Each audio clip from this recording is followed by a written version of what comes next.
And you know what? That is all was written in Russian texts, in Russian books, was all said in Russian TV shows. You just need to read Russian. What should we do? We should use, you right? We should use their weaknesses. Their weakness is democracy. They're slow. Their weakness is fear. Their weakness is they want to live in peace. We don't want to live in peace. We can start a war and we can live through war. Because like we are a dictatorship, like the peasants can suffer, the leadership will survive and win. In the West it is different. The West suffers, the West stops the war.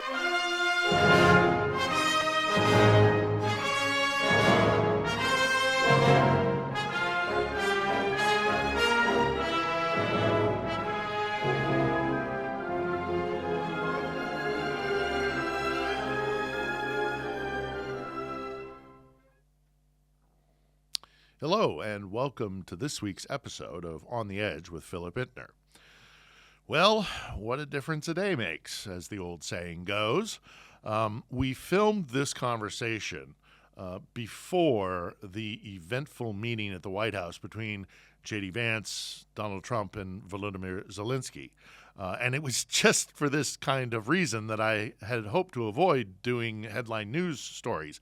But this issue, these topics are simply too important to be ignored.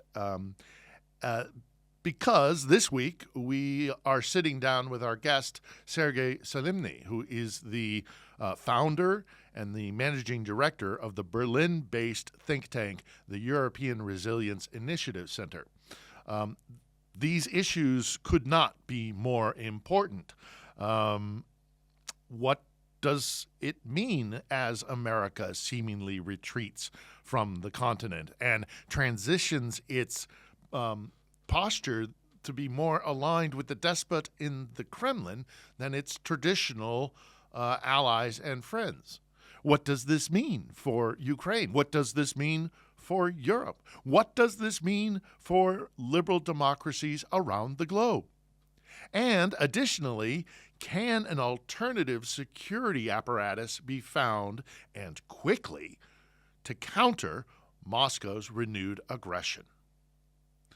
I urge you to watch this particular episode with the gravity and the consideration with which it deserves. So, Sergey, thank you for joining us here. I know you're in Lviv, you're on your way back to Berlin, but you were here in Kyiv for the 3-year anniversary.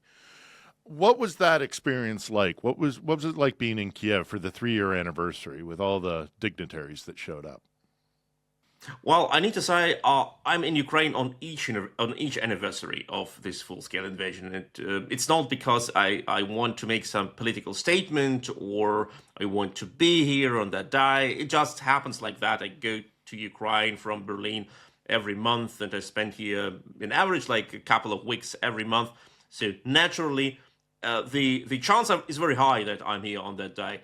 And I need to say that, year by year, the feeling is different. I remember very well the first anniversary in February 23, when I was thinking, oh my gosh, it takes definitely longer than we all hoped.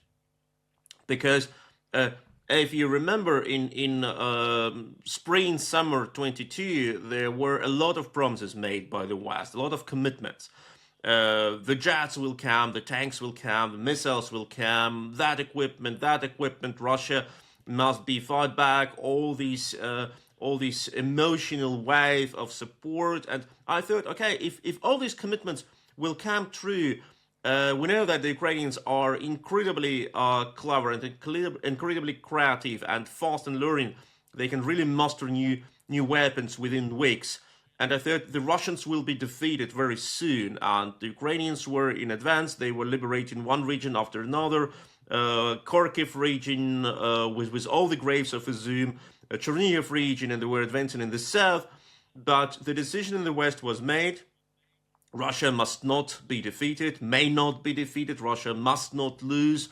We need Russia was the talk behind the doors, because China will rise up and Russia is so important, etc. What will happen? Nuclear proliferation, all this bullshit. And Ukraine was deprived of weapons. The Kherson offensive was stopped. And we have got what? We have got a well-prepared Russian army, mobilization of Russian army, defensive lines. And the next anniversary, there were much more of quite different feeling. First, of course, if you are in Ukraine, you think, okay, will the Russians decide to mass shell Kyiv or another city where you are currently to celebrate this anniversary? And it's just like a normal thing, a normal type of thirds which you have in front of each holiday. Like, will there be a Christmas bombing this year? Or will the New Year Eve be marked by an Oreshnik strike on Kyiv? Like when I've been with my friends on the Christmas day here on Christmas I was in Suja, but on New Year I've been in Kyiv with my friends. And we were talking about, okay, will we see an Oreshnik strike on our hotel today? Will we die? Will we not? The Oreshnik being this hypersonic missile, with the potential of being really devastating, that they tested in, I believe it was Dnipro, or was it Zaporizhia? Yes, they tested it in Dnipro late December. And without a calendar, Putin was quite aroused about Oreshnik. He definitely had some feeling to that missile.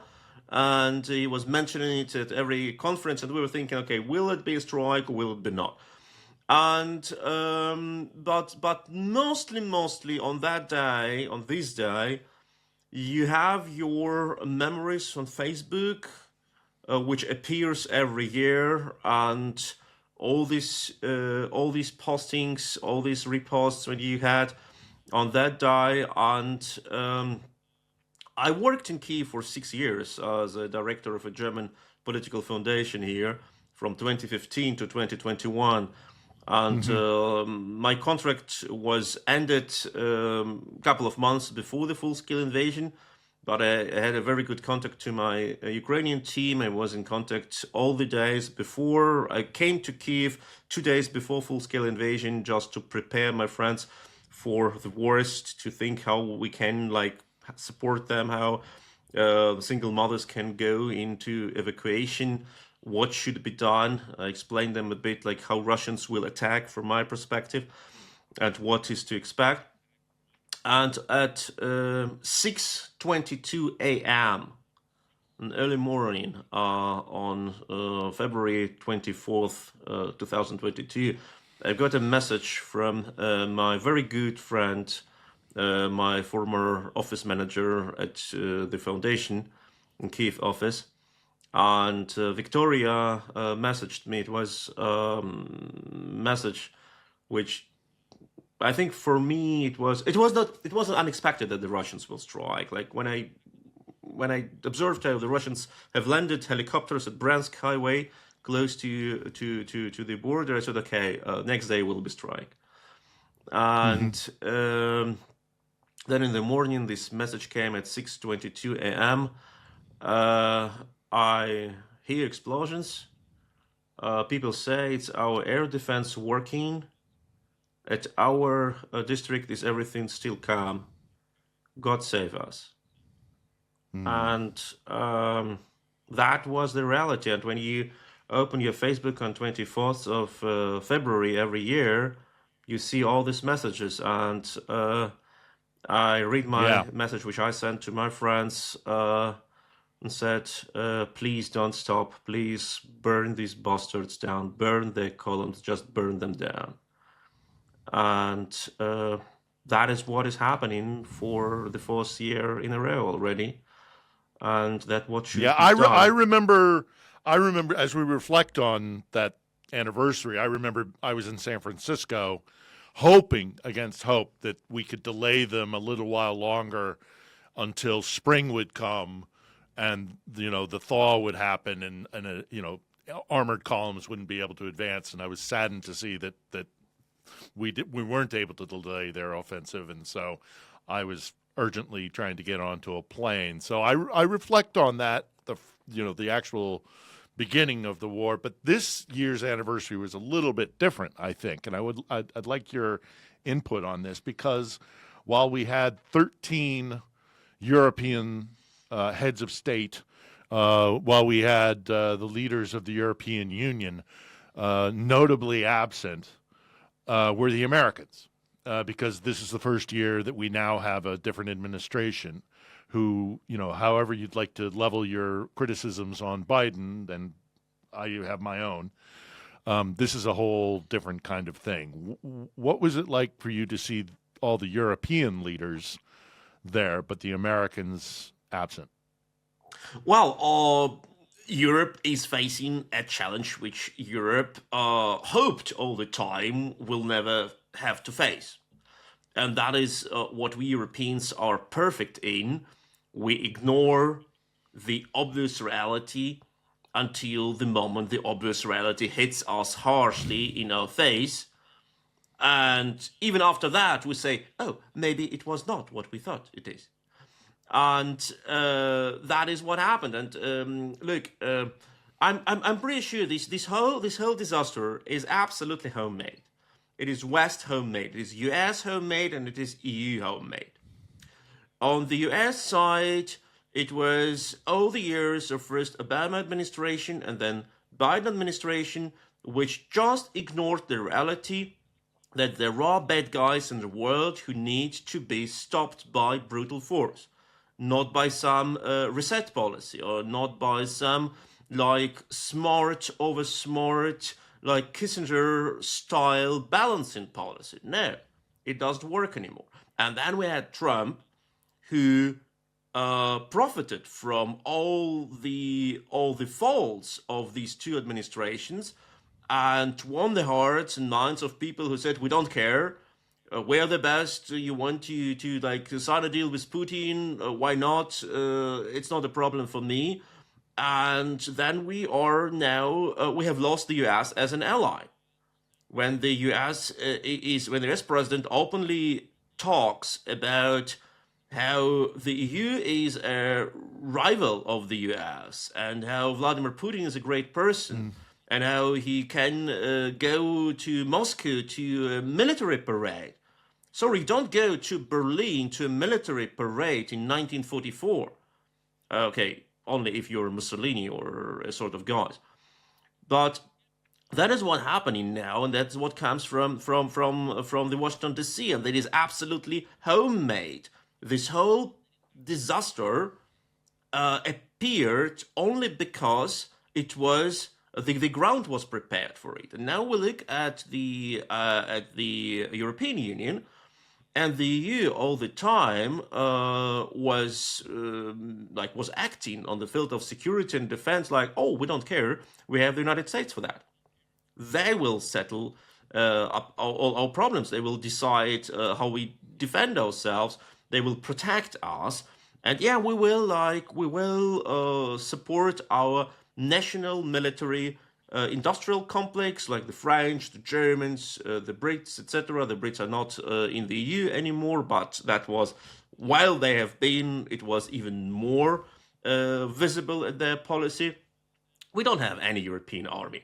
And I tell you, even if next day the decision will be taken to create a European army, this European army will exist only in form of bureaucratic procedures, not of fighting troops or logistics or intelligence or else. And we cannot defend ourselves.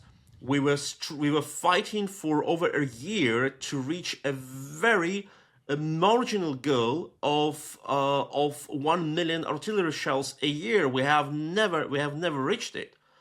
We cannot cooperate between the armies. We have I was talking recently to Rheinmetall. And Rheinmetall, they are producing a very good, one of the best in the world, air defense system, Sky Ranger. And Sky Ranger is practically a Gepard on dopamines. It can destroy everything. We heard them in action 2 nights ago. Absolutely, they are amazing. But the Sky Ranger is just a weapon. It's not a platform, and they can install it on each platform. And many nations within NATO and within the EU have ordered these Sky Rangers. And guess what? 5 nations have ordered it. 5 nations have different platforms. 3 of them are wheeled platforms, 2 of them are platforms on tracks, but not single platform is identical. So in a case of a full-scale war, when you have, let me say, a German battalion fighting side by side with an Italian battalion, a French battalion, or a Polish battalion, you will see, even in the same system, air defense system, you will see at the end there are like 5 systems, and you need 5 maintenance teams and 5 sets of equipment to repair. That is what Ukrainians are suffering now from. So here in the EU, we have had like this visit of Vice President J.D. Vance to Munich a couple of weeks ago, and then everyone in Europe said, "Oh, that's a wake-up call." If you need a wake-up call in the 4th year of this full-scale war in Europe in the form of a speech of the U.S. Vice President, and the destruction of Mariupol, the massacre of Irpin, the shelling of Ukrainian hospitals, execution of Ukrainian soldiers on daily basis, daily usage of chemical weapons. Russia daily uses chemical weapons on the front line, and it is documented also by international organizations like OPCW, like International Organization for Control on Chemical Weapon. Like, they have documented it, and if it was not a wake-up call for you, but when J.D. Vance comes to you and say, your internet information policy is so bad, we don't see you as a democracy anymore, and then they say, oh, it's a wake-up call. I think you have something wrong. You have taken something wrong as your sleep pills, if this is a wake-up call for you. Yeah, I know. I've spoken about that several times. You talk about the unity of a potential European security force, but I think there's also something to be discussed in the unity and the single message that needs to come out of the EU. And I mean, look, the history of Europe, I mean, even establishing the EU was a significant achievement, and there's lots of criticisms to be leveled against how the EU is organized now, is connected, and how it works and all the rest of it. But they're now facing a very real enemy, and they also now have to face the fact that America is withdrawing from the global order.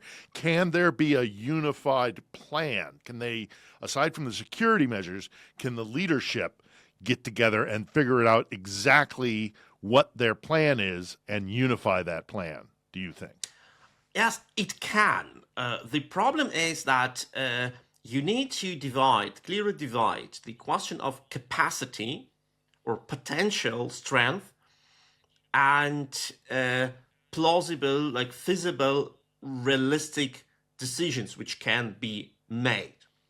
And if you look at the capacities, Europe is an amazing like military force in potential. Europe has like over 400 million, even if you calculate differently, 500 million people, a lot of industry production, a lot of know-how, a lot of experience in producing weapons. We have weapon experts. We have 2, if you include the UK into United Europe, not only say the EU, should be seen that if you include UK, have 2 nuclear powers inside of Europe, etc. So it's amazing. And then you say, okay, and what are the practical consequences of that? Will this potential be ever used? And then you see that there are a lot of governments which are so much afraid of their own strength that they do nothing. Look at Germany, like my own country, and I'm deeply ashamed of what our government has done, or better to say, not have done during the last years. The Poles asked us to send tanks to the east. Look, if Poles asked Germans to send tanks to the east, it's the highest blessing. It's like the Pope has blessed you for doing that. The Ukrainians told us, like, send your tanks to Ukraine. And then our politicians said, oh, can we really send our German tanks to Ukraine? It will be, like, seen very badly, looking at the historical perspective. No, from historical perspective, your our army has killed millions on that field, and now we have an obligation, a duty to protect people there. Because of our past, we need to send tanks to Ukraine and protect them. But that has not been done. This time fascism is coming from Moscow. Absolutely. Absolutely. And Germans, among everybody on the planet, should know the very real damage that actual fascism, when it rears its ugly head, means. So absolutely. I agree with you there. Oh, thank you. And now look, your question was, can we act in Europe together? And now look at the practical aspects. Can we say towards Russia, look, if you do that, we are not afraid of nuclear confrontation, because that is what you are threatening the world, nukes, but we have nukes too. Okay, France has how many? Okay, the French nuclear doctrine has never been protecting other nations. Never. The same regarding the Brits. The Brits and French were dependent on the US nukes regarding protection, fulfilling their obligations in protection of Europe. We don't have enough means of transportation of nukes. Okay, one can say, Russia has such a beautiful density of population in two cities, in Moscow and Petersburg. You actually don't need a lot of nukes to shut Russia down. But then France will say, okay, we are a small country too. And if we fire our nukes, our country will be eliminated. And if Russia will be eliminated, we are not so much sure. And what is the chance that Russian troops will come to Paris, like they have done in 1814, when it was a combined operation of Austrian, Prussian, and Russian forces? It's very low.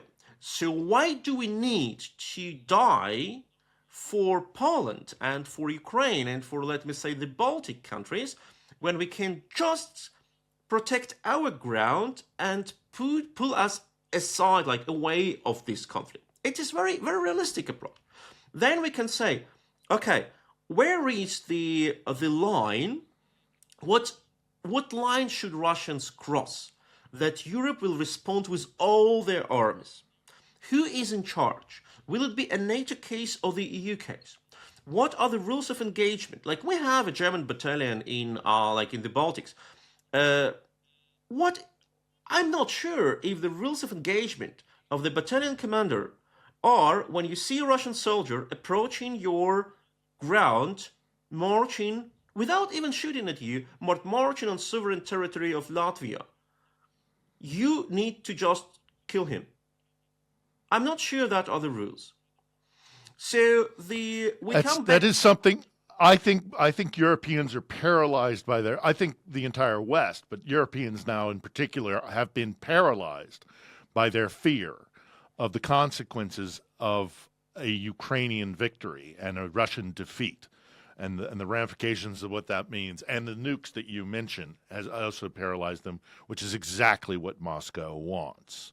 But there's another aspect I'd like to discuss with you, and that is, have the Europeans woken up to the very real fact that Russia has already taken a posture of aggressive warfare against the West in terms of hybrid wars?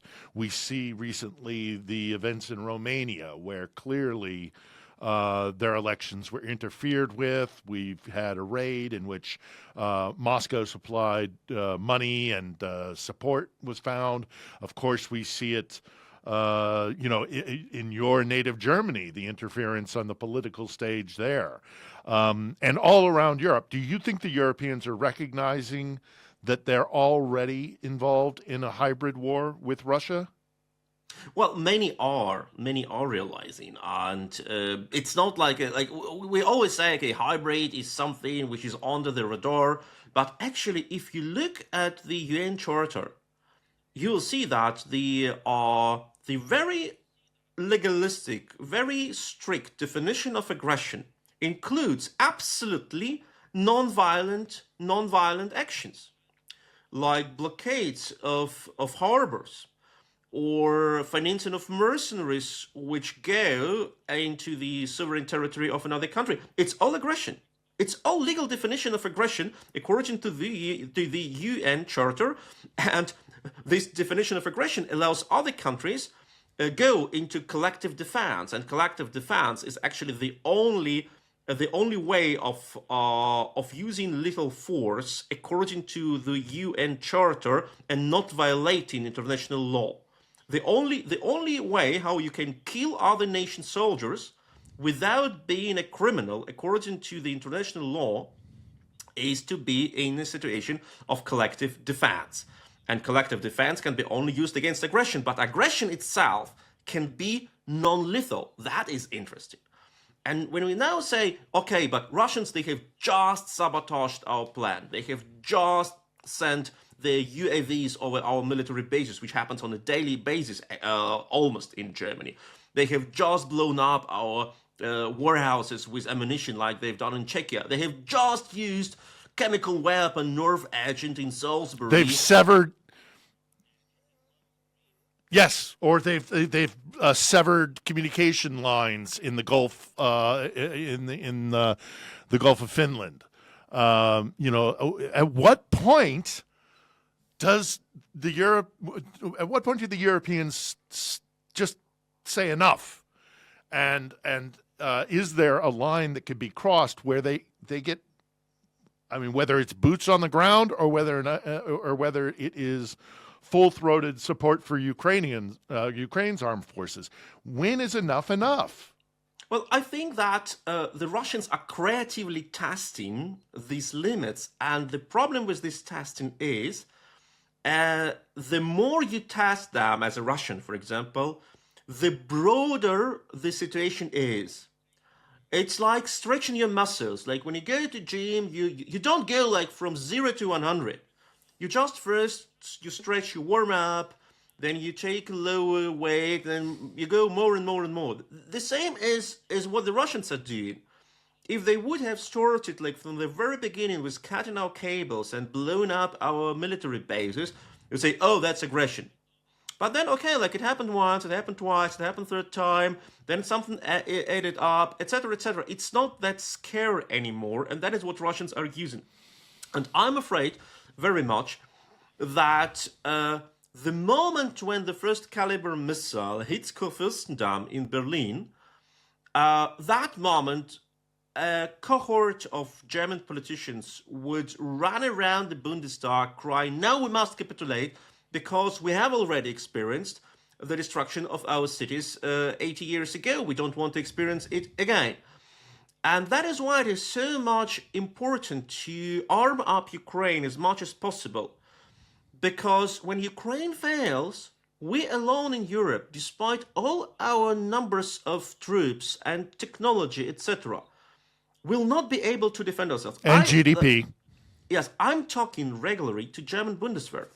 Mostly on drones, like how drones have been used in Ukraine, because we at our organization, we support Ukrainian army with drones, like we produce drones also, we develop drones, etc. And I tell them, look, a Ukrainian sergeant who is responsible for drones is also responsible for technical research and development. Nobody tells them so, but he knows, mostly it's he, that his life and life of his friends dependent on that. So he runs research and development, he collects money from donations, he buys parts, he tests them, he gives orders to producers, private companies, or even non-registered private initiatives which produce drones for him, testing them, developing, etc. And then he creates improvised explosive devices, improvised charges for these drones to make them more deadly, more lethal, and use them on the field.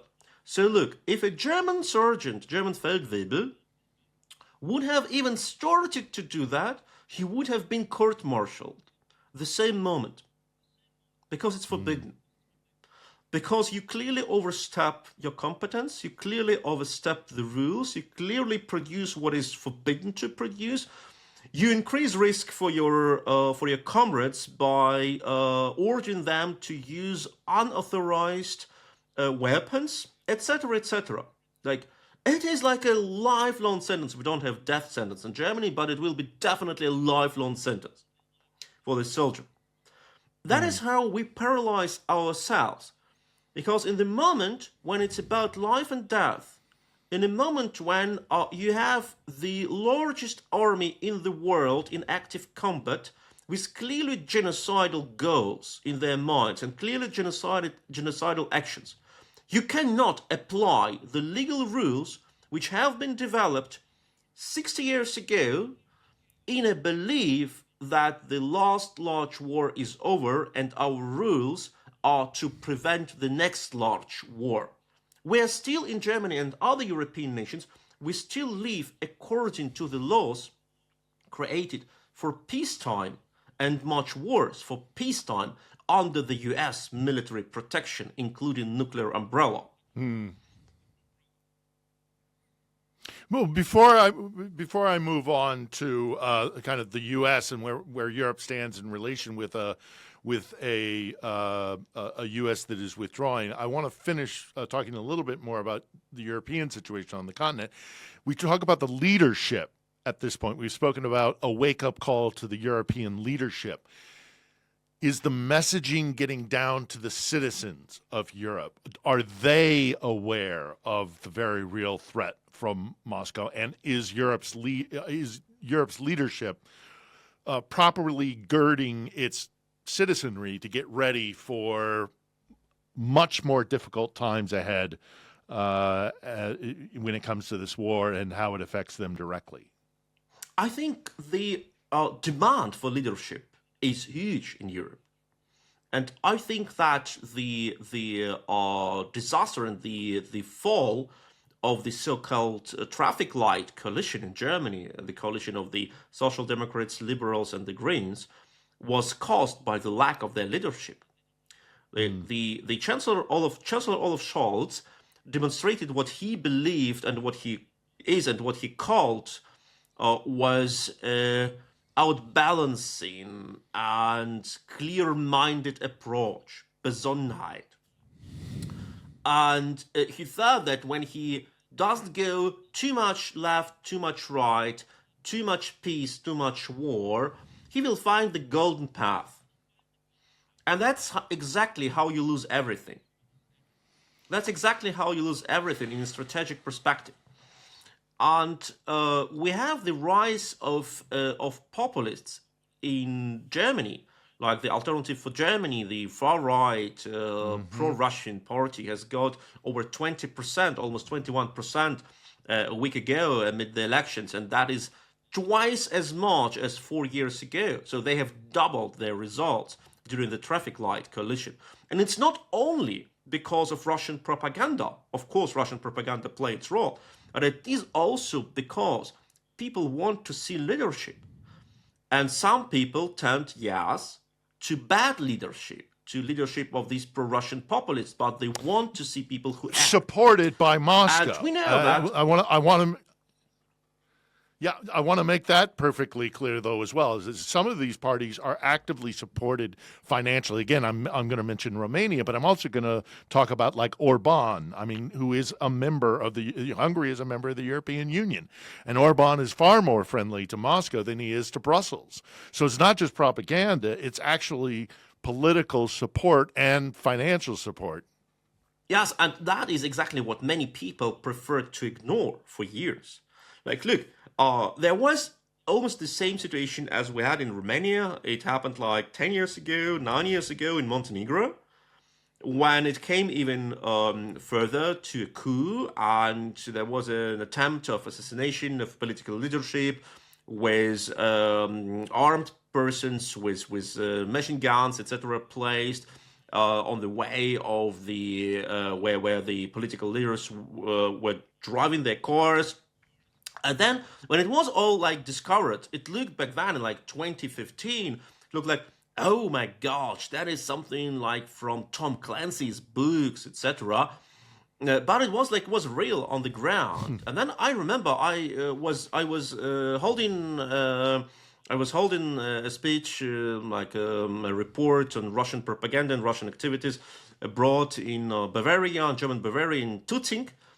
And I mentioned this event, which happened like just a week before in Montenegro, that the Russians, they don't stop. They also actively attack. They've blown up the factories in Czechia. They've tried to assassinate arm dealers in Bulgaria, etc., etc. Now this attempted coup in Montenegro, and then one of, I will not call like the name, but she's one of the most like Russia critical back then politicians, later political activists in Germany, absolutely anti-Putin, absolutely pro-Ukraine, etc. Like a very, very good person. And she came to me after my speech and said, Sergej, please, that with Montenegro, don't even mention it. It's a hoax. There's nothing substantial behind it. You know what? There was very much substantial. But even these people, these persons who were on the right side, who were on the good side, on the side of light, they didn't want to believe that Russia acts that much cruel. And you know what? There is always written in Russian texts, in Russian books, was all said in Russian TV shows. You just need to read Russian. And you know, like you open like one of the Russian most prominent propagandists of this bold approach to the West, Maxim Kalashnikov, which is alias, he's Vasily Kucherenko, I believe. Like an absolutely person who calls himself a national socialist, who was the advisor of Dmitry Medvedev back then, who wrote hell of a lot of books, mentioning in all these books how he wants to destroy the West. And he says very clear in these books, we cannot win a war against the West because our weapons is worse than their weapons, and their weapons are better, and they have more money, they have more economy, they have more troops, more planes, more warships, more missiles, more everything. What should we do? We should use, he writes, we should use their weaknesses.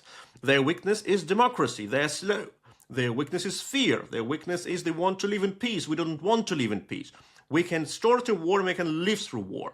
Because like we are a dictatorship, like the peasants can suffer, the leadership will survive and win. In the West it is different. The West suffers, the West stops the war. So then Kalashnikov says, what should we do? We should start terrorist attacks on hospitals, on schools, on kindergartens, preferably run by migrants, because this would push the anti-migration attitude in the West. It would push the paranoia, the witch hunting. The police will grow up, they will not be able to do anything. Then we strike their communication networks, stock exchanges, production plants. We'll find exactly from which production plants the most industries are dependent, chemical plants, refineries, and. That's how he writes, we will destroy the West without any respect for international law, rules of warfare, etc., etc., and we will deny everything. And it was written in 2007. 2007, you just need to open this book and read it. And don't say that, yeah, but Lavrov said we need cooperation. No, Lavrov says one thing today, another thing tomorrow, and it's important what they say to each other, not to us. I agree 100%. And in addition to that, they lie. They lie to us, to our faces. They operate in the shadows. And you talk about this happening in Europe, all these interferences and hybrid warfare. This isn't just abstract. This isn't just information warfare or propaganda. There are lives at stake. There's infrastructure at stake. There's stability, our democracies, all the rest of it. You pointed out in Europe, but let's transition now to the United States. You see it there as well. For God's sakes, we have a president in the Oval Office parroting word for word Kremlin talking points. The man is clearly compromised, even if he doesn't know it. And we, again, one of the best things that the Russians do is they diminish the threat, and they ridicule those of us who recognize the threat by saying, oh, you're being a conspiracy theorist. No, the President of the United States delegation to the UN voted with Russia. Okay, this isn't abstract. This is happening. How concerned are Europeans to be seeing that in a stark 180 turn from the entire history of the United States, that the man who is in the Oval Office, who is the head of the executive branch, is more aligned with Putin than he is with Brussels or London or Paris or take your pick. America is increasingly becoming more like Russia than it is like traditional Western liberal democracy. How aware and how concerned are European leaders and people about Well, this? The acting of politicians in the West was based for decades on the assumption that there are things you just don't do that. Like, it will not happen because, yeah, we don't act like that. Because I asked in 2015 and later, I asked my colleagues and friends in Berlin, okay, what will you do when Russia invades Lithuania or Latvia or Estonia, and will deny it, but we'll know the Russians? Will you just start a war on Russia? Will you bomb Russian military bases? And yeah, of course we will. I said, yeah, okay, you say so. I don't believe the German Chancellor would do it, because like it's just not the reality that I know will happen. And then I say, yeah, you don't do that, you don't do that, you don't violate this treaty, you don't ignore the treaty, because it's not how things are being done. And now the people appear who say, why not?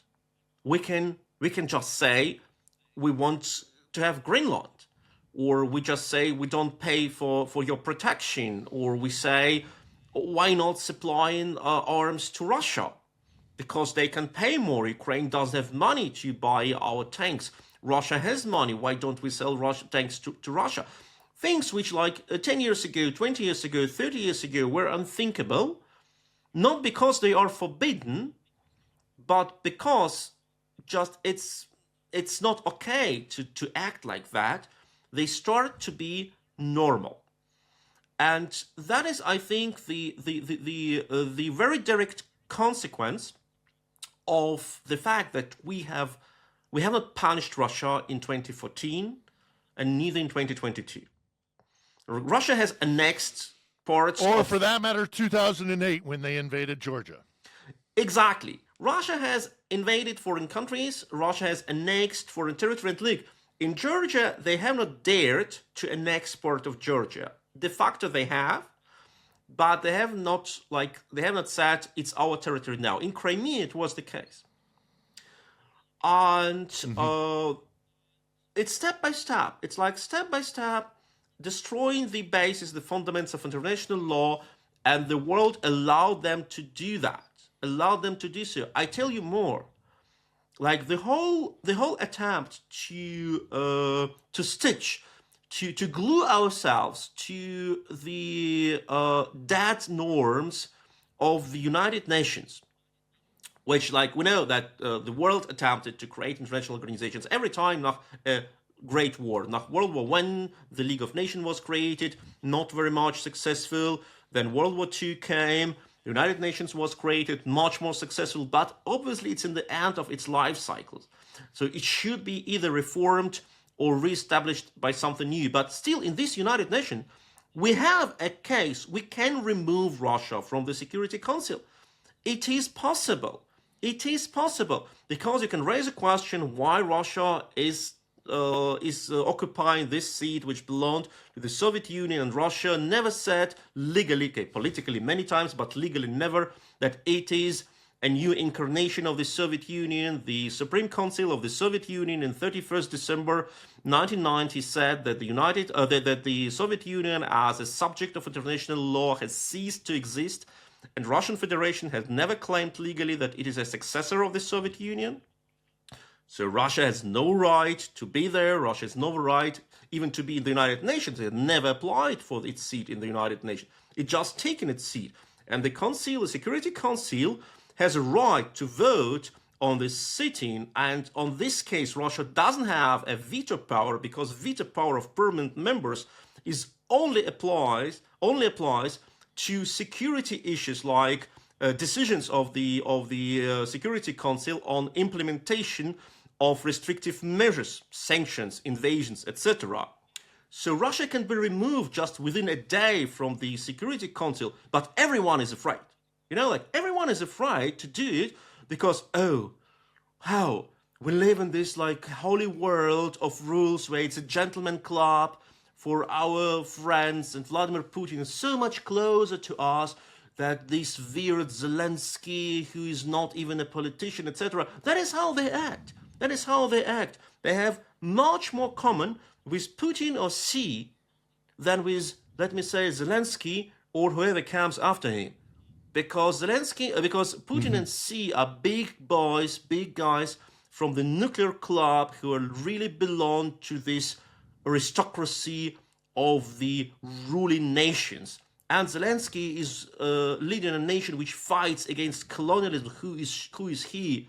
He's not one of us, say Scholz, say like Biden before or Trump now. Yeah, and I mean, as Trump takes the U.S. down a very different path, and is clearly starting to align himself with these power brokers like Putin or Xi, who see kind of imperialism and zones of control and spheres of influence and all the rest of it. Sovereignty be damned. How concerned are Europeans to see? They've always kind of had a love-hate relationship with the United States, but overall, the transatlantic alliance has always been seen as a good thing, and clearly something that Moscow wants to disrupt. That gives me pause for concern. The fact that it has clearly been written in their doctrine that the Russians want to divide and conquer, and one of the biggest things they can do is break up the transatlantic alliance. Is there an awareness in Europe that the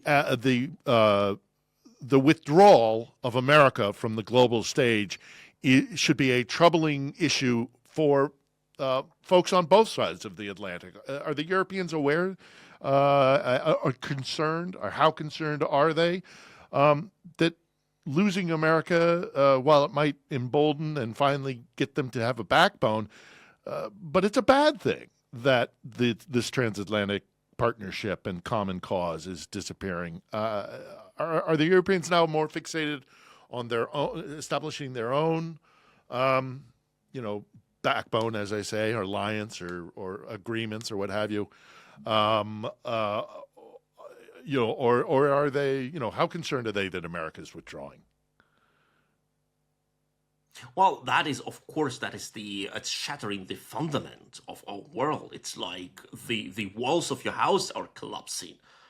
I think that many in Europe have not understood yet the devastating impact of what is happening now. Even if this process will be stopped or even reversed, the problem is here and the harm is done. Because look, the US is decisive in creating liberal democracy order in Europe. Without the United States, Germany would have never been a democratic state. Never. Without the US, the Western Europe would have never been able to prosper in its peaceful and economic cooperation, knowing that the massive threat from the east, from Moscow, can be stopped. So we can invest in other things. We can invest in economy, in technology, in political ideas, in other things. And it is actually, it is the dream of all German, anti-liberal, anti-egalitarian, pro-authoritarian politicians to cut this transatlantic tie and stick Moscow and glue Germany with Moscow. Because look, the far right authoritarian and far left authoritarian German elites, they hate the United States out of different reasons. For the far right, it's the United States' role in defeating Germany, including bombing of German cities and destruction of German property, and then implying on Germany the liberal rules where you are not a boss anymore in your company. Like, how is it possible that I'm not a boss in my company anymore, that I'm not like a Herr, that I'm not like a leader who just give orders and others follow? Like, why do you need to follow the rules, etc.? And for the far left, the US have ever been the synonym for what they called like Jewish capitalism, and this anti-Semitic part of within the anti-Americanism and within the far-left attitude in Germany is very strong and often is not being identified as is. But I tell you, the first terrorist attack on Jewish life in Berlin after World War II was committed by far-left communist terrorist organization, I think in 1962, I believe, when they wanted to blow up a Jewish community center on the anniversary day of Jewish pogroms run by Nazis in 1933. And then, like the leftist terrorists from RAF, they went to the Middle East via East Germany under overseeing of Stasi and communist special services to learn there how to use machine guns. So you have a very unholy alliance of far right, like AfD and others, who say we don't want this liberal alliance, liberal transatlantic alliance. We want to have our business interests in Russia. And you have a far left groups who say we don't need this NATO, US-led capitalist way of organizing life. We want to see our answer in Russia. And that is very important because in Germany, and I'm talking so much about Germany because I'm a German citizen, I know Germany much more than other countries. When I start talking about France, I normally say a lot of stupid things. That's why I prefer to talk on Germany. And at least I can stay for my stupid things. And this idea is very old, this dream of spiritual, nationalistic, racist unity between Germany and Russia goes as far as into 19th century if you read the books of German romanticists from that time, who were also German nationalists, and from the nowadays point of view, racists. They all were dreaming of spiritual alliance between Germany and Russia, which would create a well-organized order for what today, like Russian nationalist thinkers like Dugin would have called Eurasian alliance. And that attitude is still alive. That's a lot of danger in it, a lot of danger. And every single person of these groups, far left or far right, they only dream that the US-EU ties are not existing anymore. Well, from as an American, although I've spent about as much of my life in Europe as I have in America, but as a native-born American citizen who believes in the transatlantic alliance and that we are stronger together, that our democracies are stronger when we participate together, I am deeply concerned about that. But as a European, how concerned are you that in effect, America, or do you believe, I'd like your input on this, do you believe that America is in effect making itself unable to participate in the broader Western liberal democracy world because as they will become less and less influential the more and more they withdraw?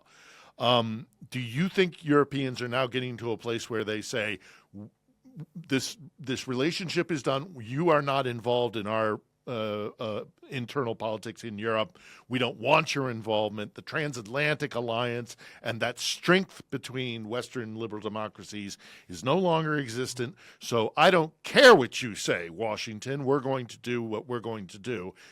My opinion is that weakens both sides of the equation, but I would like your input into, do you think Trump has now made American influence in the Western liberal democracy experiment null and void from their influence? Well, the only reason why Germany remained democracy and West Berlin remained free was the US Army, which organized first the airlift for West Berlin and thousands of flights. On the top of this airlift, every, I think, 47 seconds, a Douglas plane landed in Berlin. And over a dozen of U.S. pilots have died in crashes during this airlift, and the Russians try to actively stop it, like with simulating interceptor attacks on the planes, etc. But the U.S. Army was acting like that, with hundreds of thousands of personnel involved, with millions and millions of US dollars spent on that project alone. Can we imagine anything like that now? No. But back then, it guaranteed the freedom of the West Berlin, the freedom of West Germany, the freedom of West Europe, and helped the US to go. It was, I remind you, it was like 1947, and to go into 2 decades of Pax Americana. Nobody in the world could seriously and realistically expect that they can threat the US and the US will step back. There were like 2 attempts, Korean War, Vietnam War, but they only led to the, so to say, to the stalemate. The free world in its core was stayed unshuttered.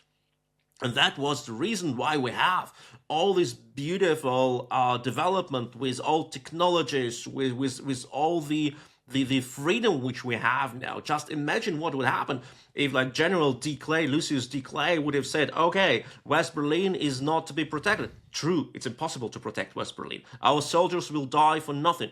True. We just pull the troops back. Then the Soviets grab the West Berlin and say, okay, we have taken West Berlin without any shot.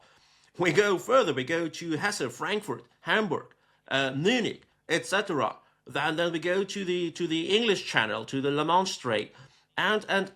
Where would the US have ended in this case? Nowhere.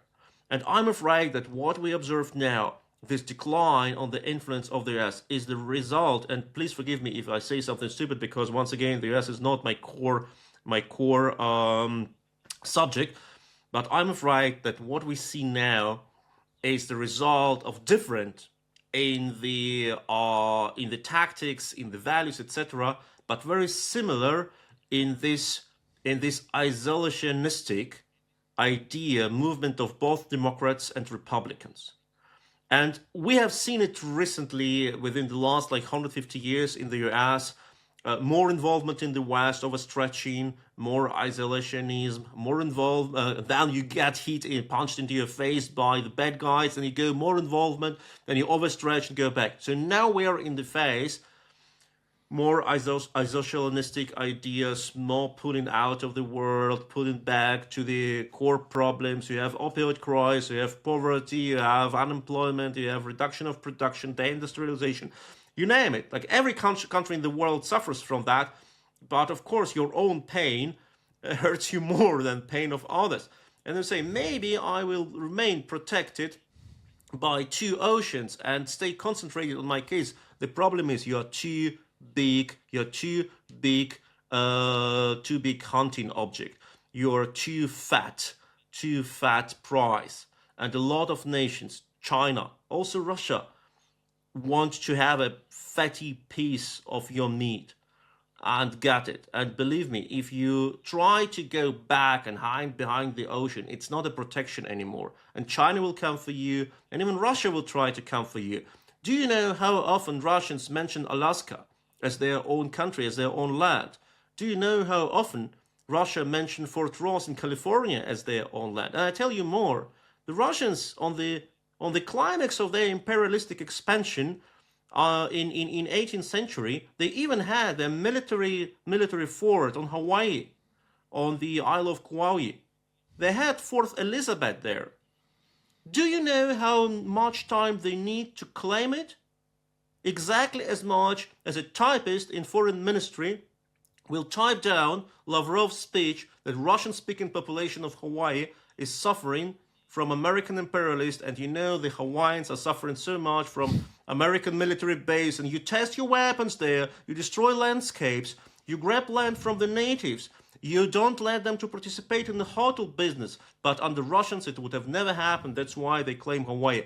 And you think it's like, hey, it will not happen because it's never happened before, but Russia grabs the land, and you have heard claims on Greenland, and I'm afraid we're entering into the very bad time in the world history when we are again landing in a sort of 18th, 17th century, when you claim the land, and if you can grab it, you grab it, and others must swallow. Might makes right. Might makes right. That's absolutely. As we kind of wind down here, I want to respond to what you've said there, because I don't think, whether the audience knows it or not, that Vladimir Putin himself made it one of his kind of slogans that Russia has no borders. Where does Russia's border end? Russia's border ends at the Bering Strait with the United States. Russia's border never ends.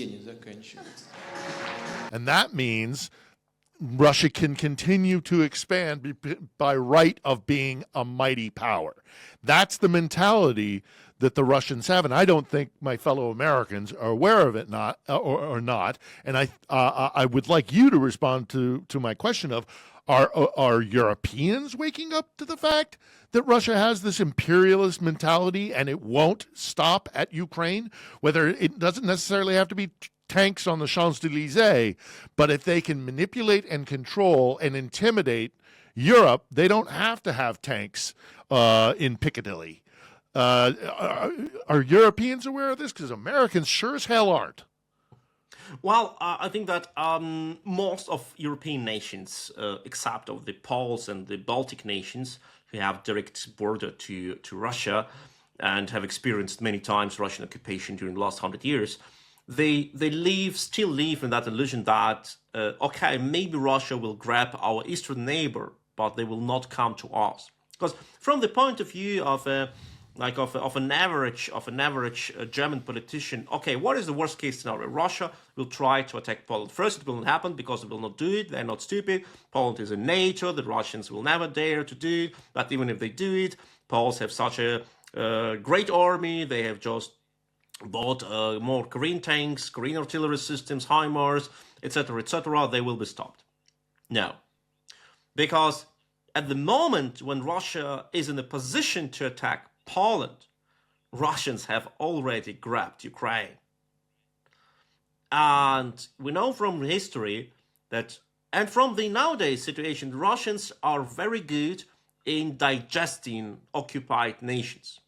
And it can take just a couple of years, so they completely indoctrinate the youth of the occupied nations. And we know that now in the Russian army, a lot of youth forcibly conscripted and brainwashed from the occupied territories are fighting. And that's a tragedy, because Ukrainians, when they kill Russian soldiers now, they can never be sure if this soldier is some boy who was like 10 years old when Russia grabbed Crimea 10 years ago. Now this boy is 20 years old, fully indoctrinated into Russian and sent to the battlefront. So just imagine, when Russia grabs the whole territory of Ukraine, they will also have access to all resources, all knowledge, and all human resources. They will easily expand their army by another 1 million of Ukrainian soldiers, which they used already in World War II and World War I, when Ukraine was the main resource, the main source for human resources of the Russian or Soviet army. And this 1 million indoctrinated soldiers, brainwashed young people, if you start to indoctrinate people like children with 10, you get fully integrated people by 18, and they will go to Poland. And they will die there. And then the Russians will take Poland, and they will indoctrinate Poles and send the Poles further. Because what the regime which we have now is quite different compared to the later Soviet regime. The problem is we don't have now any politician who has experienced World War II, who really knew what is an evil enemy. Take Konrad Adenauer, German chancellor, directly after the war, for the 16 years after the war. He was a prisoner in Gestapo. He was arrested. He was a city major of the city of Cologne in the west of Germany. He was arrested by Gestapo, tortured, threatened. Then he was released because he was a very old man. And then he took this position of a chancellor when he was already 70. Can we imagine he was afraid of Stalin? No, because he has survived Gestapo cellar. He knew who Stalin was. He knew what danger it is, and he said, "We will not bow to you. We will not accept your rules. We'll fight. We will refuse your offer." And now we have politicians who have lived their whole life in well air-conditioned rooms with nice coffee served by their secretaries, with nice communiques, They sign on world cooperation and peace and flying business class to transatlantic meetings, to all these G7 meetings in Jakarta, Vancouver, or Tokyo. They don't know what is about to look into eyes of an enemy who wants to kill you and before to torture you and your relatives. They are afraid and they don't know how to do. So now we see that on this case, when the Russians grab all these lands, they will know how to kill. But the Europeans know. And now we come to this difference between the Soviet regime, the later Soviet regime, and now Putin's regime. In later Soviet regime was in strategic defense. They knew they have lost the competition. They were an economic disaster. They were enslaved by their own ideology. They could not integrate the capitalistic rules of international trade, etc., to boost the economy, and their own people didn't believe in their shit. Current Russia is quite the opposite. They are expansionists. They have less people, they have less resources, less land, but they believe in war. They believe they can grab land and resources by war. The Soviets wanted to keep what they have grabbed. They have overstretched their capacities. They wanted to keep Europe under their control. That's why the Helsinki Agreement, that's why OSCE, etc. Russians want to grab more. Russians are not afraid of grabbing more. Russians know if they don't expand now, they will just be lost. They will not exist in 10 years if they don't grab more land now. That is the difference. Russia is not Soviet Union 1975, 1985, when they were happy in signing some peace deal and defining influence zones. Russians want to have everything now, and Europe doesn't know how to deal with an enemy who wants to have everything. I again agree with you there. I think it's more attuned to Catherine's imperial designs, Catherine the Great and her expansion of the Russian Empire, than it is anything akin to the Soviet. But it presents a very real danger to Europe. Now, we began this conversation talking about the various heads of state that arrived here to mark the third-year anniversary, and they sat around in a session with Zelenskyy, and they made a lot of nice words and talks about we now must be the ones that defend, and we must have the willingness to defend. I want to ask you in a kind of final question here, do you take them at their word? Do you think that they will start to ramp up and recognize the very real threat and meet it with tangible policy, stepping up to defense spending? The Americans aren't going to disappear completely, but they're surely going to be diminished. They're going to wean themselves off from the conflict, not least of which because Trump and Putin have this affinity for one another, and Trump has this apparent hatred of Zelenskyy. And then finally, the last element of that is, do you advocate for the seizure of the $300 billion, the monies that the Russian oligarchs have in Western banks? Because all of this comprises the question I need to ask you before we draw this to a close. Without the United States' active involvement to the level that they have been these last 3 years, is Europe prepared, and does it have the capability to prosecute this war in Ukraine? Does it have the political will and the capability? Well, the $300 billion question is the most simple one. Of course, we need to confiscate it. It's Russian state money. It's not money of oligarchs. It's Russian state money. Well, that makes it very simple. Also, let me just interject here. There is no separation between the oligarchs and the Kremlin. They're one and the same, as well as their criminal element. But it's all one thing. It's Putin's Kremlin. But I'll leave you to finish up your thought. I fully agree. But I mean that.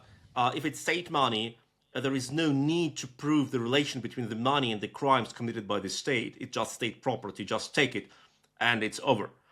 And 300 billion is just a very small amount of harm which Russia has done to Ukraine. And the fact, I cannot imagine the number, the price which Russia must pay for all the destruction which they have done in Ukraine. So that's a very simple question. Just take this money, send it to Ukraine, and Ukraine will know what to do with this money: buy weapons, repair their damages, etc.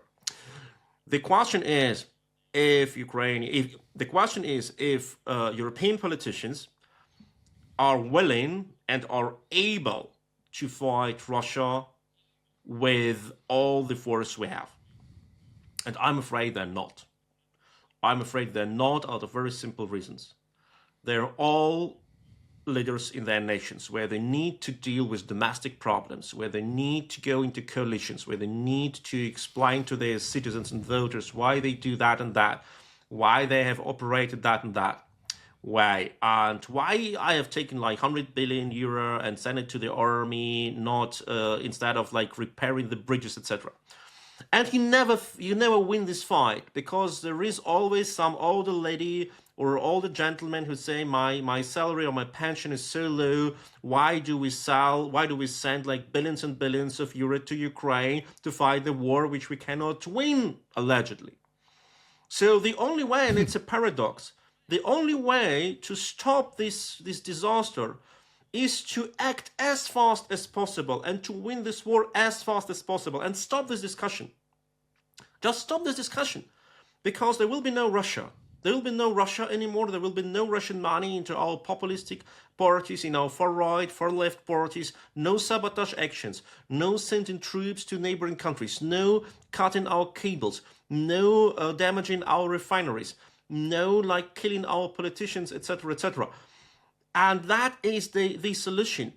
Not like to develop some sophisticated, comprehensive policy for the next 5 years, how we contain this war on Ukrainian territory and do not let it to expand, because this is the game you will lose.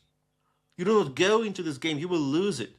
You cannot run a marathon against a person whose only purpose in this life is to run this marathon. But you can win on different way.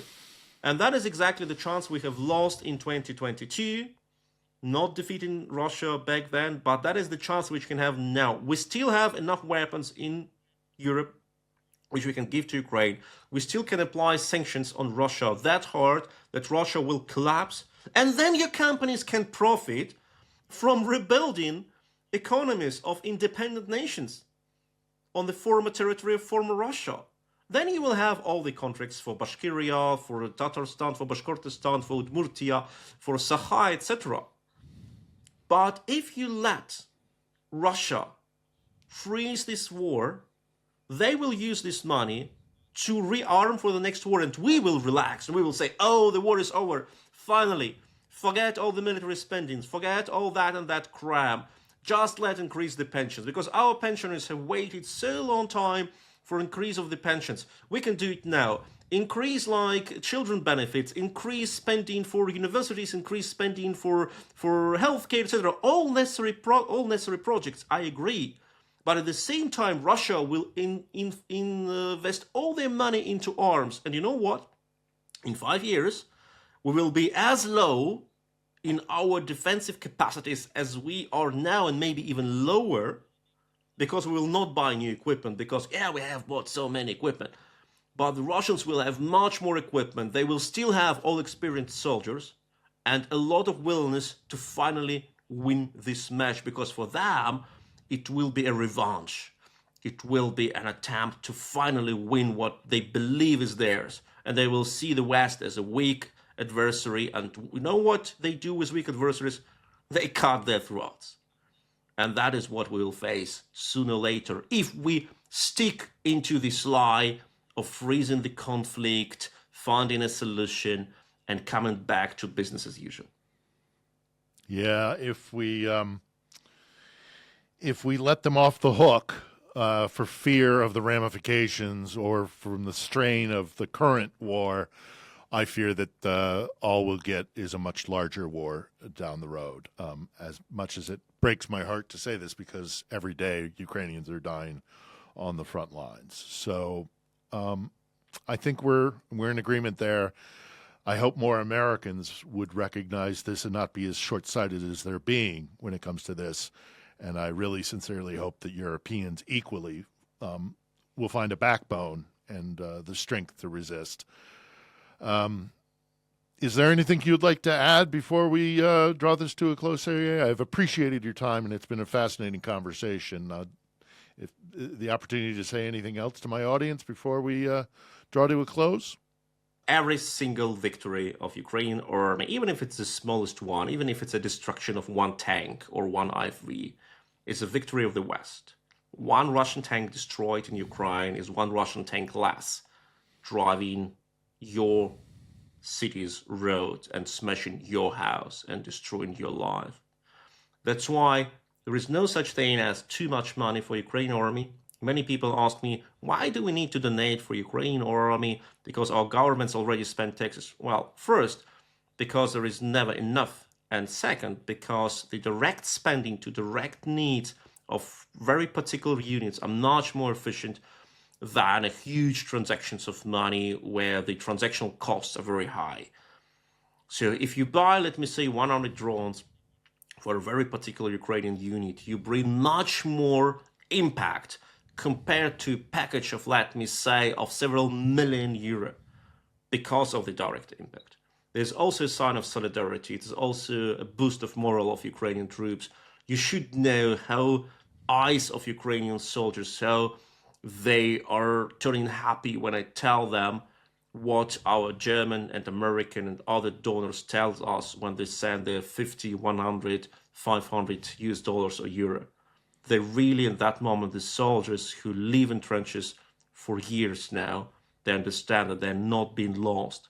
What they feel when they watch TV and they hear two speeches of Olaf Scholz or Donald Trump.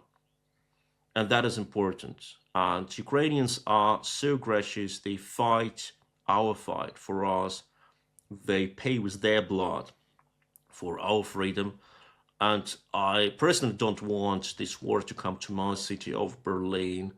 And I don't want my army being evaporated within the first weeks. Exactly as the Ukrainian army, the professional army, was killed within the first months. And now all the soldiers, they are former civilians who conscripted, volunteered after that. I don't want my friends in Germany being killed. I don't want my friends being tortured, raped, deported, etc.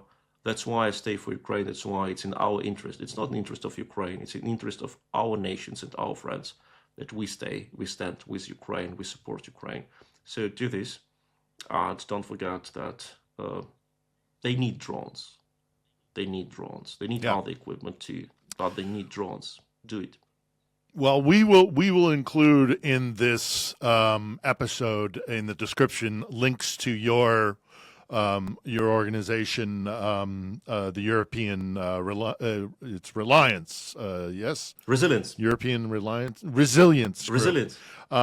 Yes, we will absolutely include a link to that. But in addition to that, one other thing that you can do as an audience here is to keep watching this show or others like it that are fighting the information war, because make no mistake about it, Sergej is right, they need drones, but you need to be informed and to resist Russian propaganda, Russian information warfare. And one of the ways you can do that is keep tuning in to On the Edge every Sunday, 8 p.m. local time here in Kyiv, 6 p.m. in London, 10 a.m.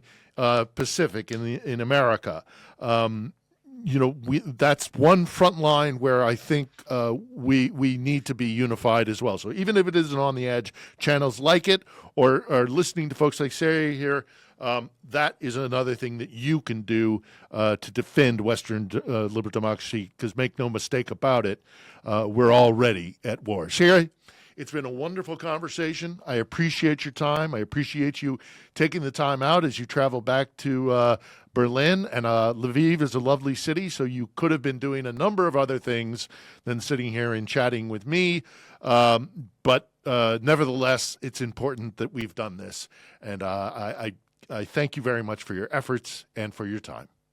Thank you so much. It was an honor and a pleasure to be your guest, and you're doing a great show. I wish all the best to your show, expand your audience, and tell people what is the situation on the ground. Not all that lie about, the war is lost or Russians can settle a peace or etc. Just listen to people who are doing their work on the ground like you do, and keep your audience informed. It's absolutely important. That's our intent, and I know that's your intent as well. Sergey, thank you very much for your time today.